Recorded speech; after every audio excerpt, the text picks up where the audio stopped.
Daz Dee TV.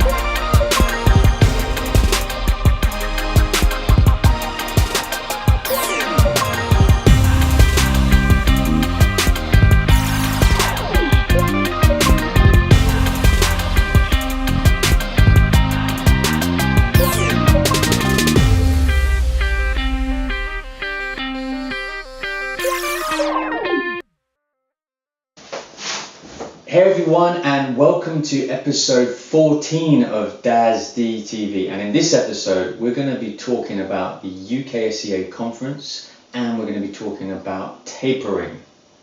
Now, before I get into the show, I just want to say I was really humbled to actually find out when I went to the conference that a number of people came up to me and introduced themselves to me through recognizing me through this Daz Dee YouTube channel. So it gave me a hell of a lot of motivation to keep going, and so I appreciate all of that. Thanks very much.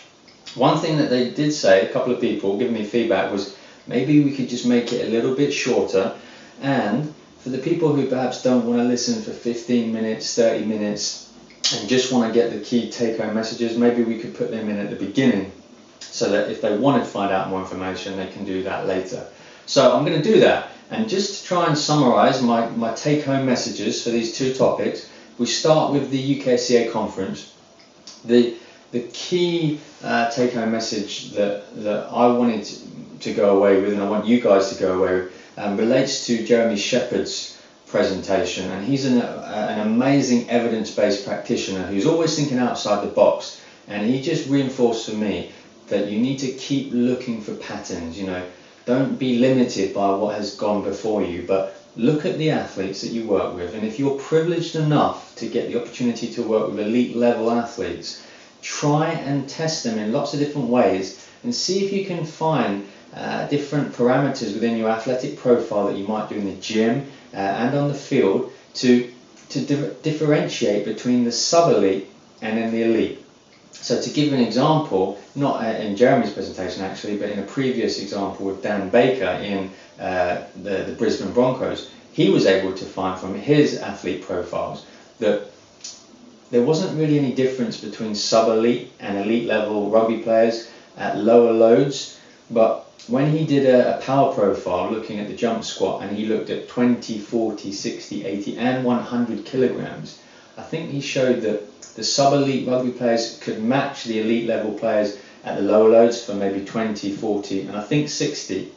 But at 80 and 100 kilograms there was a significant drop-off in power production at those heavier loads for the sub-elite rugby players. So those are the kind of things that you want to be trying to get to the real significant parts of your athletic profile, the parts where you can actually differentiate between sub-elite and elite. So keep looking for patterns.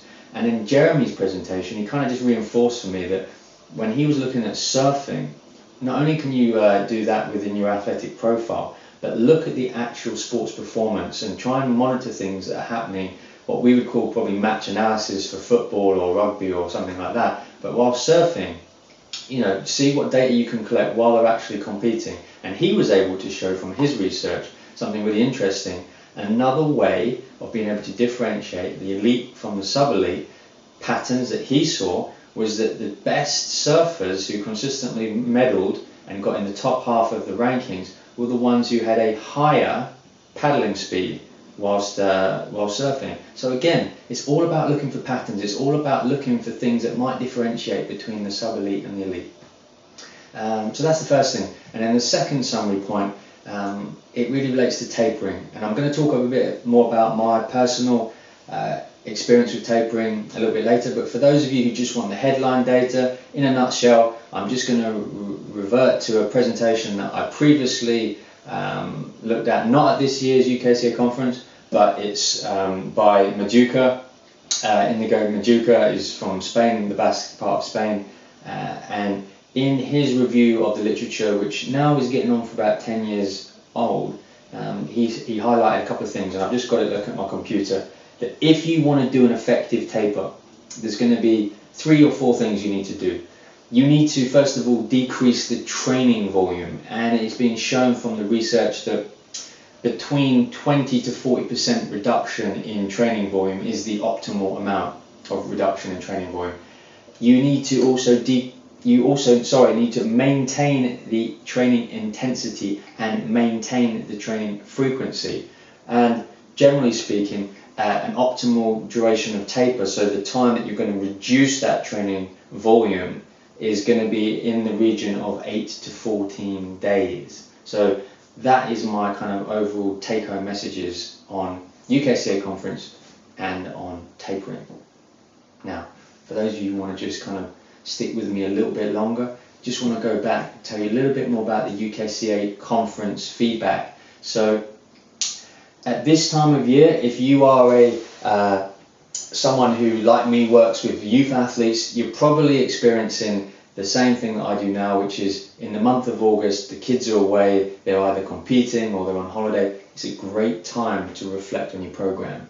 And one of the things that I was really reflecting on when I came away from the UKSCA Conference was, well, how can I potentially look at what someone like Dan and Jeremy are doing in surfing and rugby and try and work back from elite level tennis to see if I can find things that differentiate between the sub-elite and the elite level tennis players. Now, the trouble with tennis is that historically we've not been able to find any kind of correlation between athletic ability and ranking in tennis. So what that's suggesting is that the person who is the best athlete isn't always the best tennis player. So I'm constantly trying to find ways that I might be able to test that hypothesis and actually show that some of the things that the best players do, maybe not off the court with like traditional battery of running and jumping based tennis, but maybe on the court there's got to be something that an elite level tennis player like Djokovic or Murray or Federer does either better or more often or in the more important times that differentiates them as a tennis athlete as well as obviously a tennis player from the sub-elite. And one of the things that I just wanted to share with you that I'm really excited about is it looks like GPS is finally getting into the tennis world. And there's a paper here by Matthias Hopp and colleagues in the International Journal of Sports Physiology and Performance, 2016. And the article is called "Do Running Activities of Adolescent and Adult Tennis Players Differ During Play?" I'll put this on the blog and I'll put a link to this. But this is the first journal article that has been able to quantify the specific mechanical loading characteristics of tennis play that I'm aware of. And what is even more exciting is it differentiates from adolescents and from adults, and it also looks for characteristic movement behaviors that differentiate the winning tennis players from the losing tennis players. And obviously this is research in its infancy, but if this kind of GPS analysis can be done at the tour level for men and women, and if it's possible that we can start to relate movement behaviors to ranking and also tactical intent with different game styles of players, we might be, able to really move forward with how we prepare our tennis players athletically, because it might be that there's certain mechanical aspects of loading that we can better prepare our athletes for. So look out for this paper. I'll put the link up. It's well worth a read. I won't go into all of the findings now, but interestingly, one thing it does highlight is that as far as the adults go, the losing players tend to run more to their backhand, and the winning players are tending to run more to their forehand. So that kind of suggests that there's a bit of a tactical game style that is having an effect on people's movement behaviours, that the person who's more effective at controlling the rally is going to be on their forehand, their probably stronger shot more often, and the person who's going to be out of control, who's going to be chasing the ball more, is going to be probably running to their weaker shot, their backhand more often. Now, I don't know that that's necessarily going to be a pattern that we would see in the elite level, but it's worth looking at. And the other thing that was interesting is that they found that the adult players tended to have more frequent and more time spent accelerating and decelerating from high running speeds, so that's greater than 4 meters per second, than the adolescent players. Now, I'd expect that because an older adult is more likely to be in better shape and is going to run faster, okay? but I'd want to know, is that same kind of running speed going to differentiate between the top 10 players in the world and the top 100 and the top 1000? I don't know. So exciting stuff. I'm going to, again, like I said, put it in the blog so you can check it out, read it for yourself. I think it's exciting for tennis, so let's see what we can do with that. And then the second thing, just to wrap this up really, to talk about tapering, it's the bit of my program that I'm reflecting on that I want to get really, really good at. And you know, in tennis, of course, it's often said, well, you don't need to taper in tennis because they compete all year round, and you're never going to have enough time to build up that amount of fatigue that you need to taper from, etc., etc. But as a principle, I still think that there's a better way to modify the training load throughout the year so that you can mitigate some of the potential consequences of overtraining and being in a kind of a excessively fatigued state.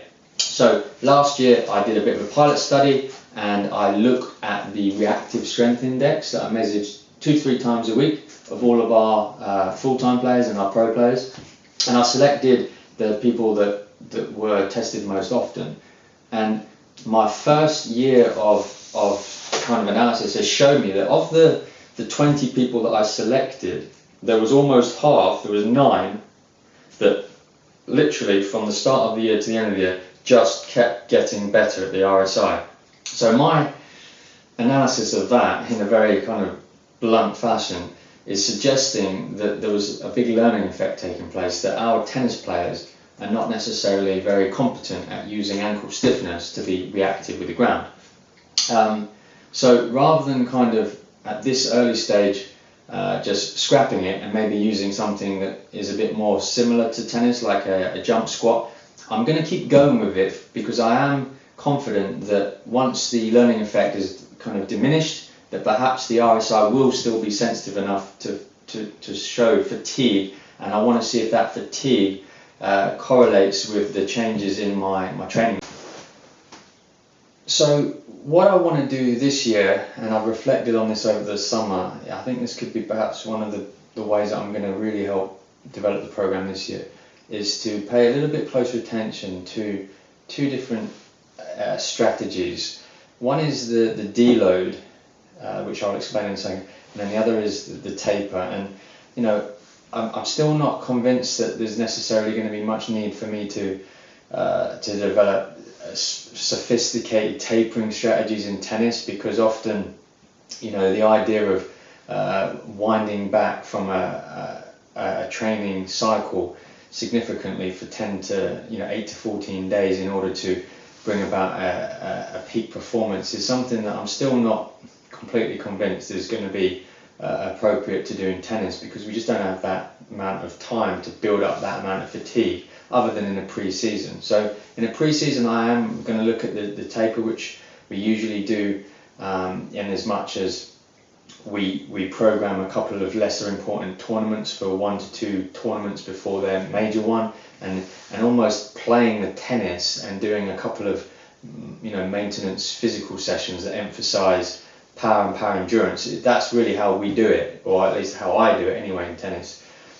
But kind of related to taper, I want to talk about something which is what I call the deload, and this is a way of mitigating kind of acute episodes of fatigue over your training cycle, so that you don't build up this accumulative, potentially chronic overtraining stress from just never taking your foot off the gas. So the way that I tend to do it with most of my athletes, that for the most part I would regard as beginner to intermediate, would be the 3-to-1 paradigm, which basically means that I'll do 3 consecutive progressive weeks of intensified training loading, getting a little bit more challenging with each week. That's how I build up the fatigue, which is later obviously going to help build up the fitness. And then every 4th week I'm looking to, you could almost think of it like a mini taper, like just one week rather than the 8 or 14 days or 2 weeks like a taper, but just like a mini week, which we call the deload week. And in that particular week I will look to apply some of the principles of tapering, which is mainly a reduction in training load through a reduction in training volume. So if it's a strength program that we've decided to carry on with some of our more beginner athletes, for whom power is not something that I'm particularly concerned with, then that might be brought about by a reduction in the number of sets that they do on their primary and secondary lifts, for example, or a reduction in running volume if they're doing an aerobic or a speed-based program.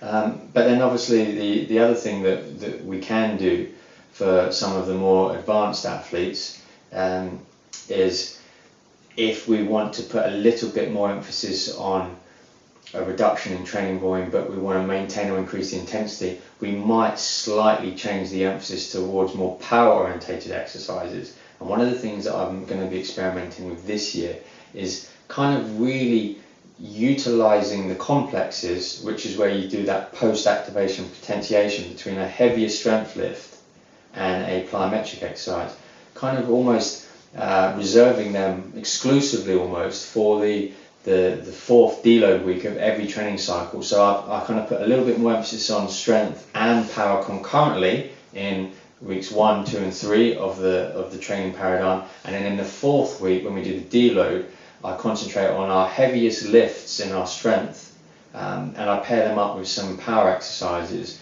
and maybe do that just twice a week, and then the rest of the time in that week is really more focused on the tennis. That's the way that I'm going to be doing it. And this year I'm going to really see what kind of relationships I have between when I do my regular deload week with the RSI and some other things that I'll measure, and see if there's some kind of patterns there that I can determine as well. So that's what I'm going to be doing this year. If you're interested in talking more about it and sharing with me some of the things that you're going to be doing in your programs, I'd love to hear about it. So drop me a message, drop me some comments, and I look forward to speaking to you all soon. Take care.